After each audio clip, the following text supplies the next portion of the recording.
বিদায়বেলায় একের পর এক বিতর্কে জড়াচ্ছেন যুক্তরাষ্ট্রের প্রেসিডেন্ট জো বাইডেন। কখনো গাজায় হামলা চালাতে ইসরায়েলকে গোপনে অস্ত্র সহায়তা, অন্যদিকে ইউক্রেনকে দূরপাল্লার ক্ষেপণাস্ত্র ব্যবহারে দিয়েছেন সম্মতি। এসব সিদ্ধান্তে বইছে সমালোচনা।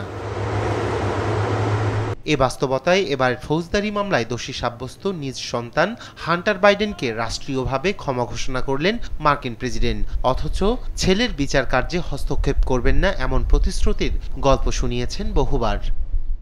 স্থানীয় সময় রোববার বাইডেনের স্বাক্ষর সম্বলিত এক বিবৃতি জারি করে হোয়াইট হাউস। এতে বলা হয়েছে 2014 সালের 1 জানুয়ারি থেকে 2024 সালের 1 ডিসেম্বরের মধ্যে রাষ্ট্রবিরোধী অপরাধ নিঃশর্তভাবে ক্ষমা করেন বাইডেন। এর ব্যাখ্যাও দাঁড় করিয়েছেন তিনি। অঙ্গীকার ভঙ্গের পিছনে দেশের বিচার বিভাগকে দায়ী করে অন্যান্য আসামিদের তুলনায় হান্টারকে ভিন্ন চোখে দেখা হয়, এমনটা মনে করেন তিনি।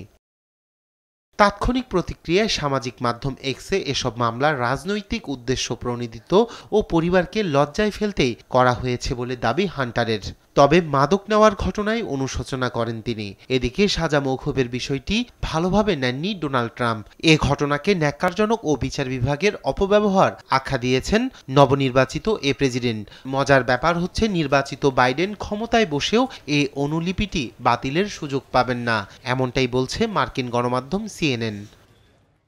দুটি ফৌজদারি মামলায় সাজার সম্মুখীন হন বাইডেন ছেলে। এর একটি $17 কোটি কর ফাঁকি, অন্যটি অবৈধ অস্ত্র রাখার দায়ে দোষী সাব্যস্ত হন। এছাড়া রয়েছে মাদক মামলা। বাইডেনের এমন সিদ্ধান্ত মার্কিন বিচার ব্যবস্থার স্বাধীনতাকে প্রশ্নের মুখে ফেলবে বলে ধারণা বিশেষজ্ঞদের।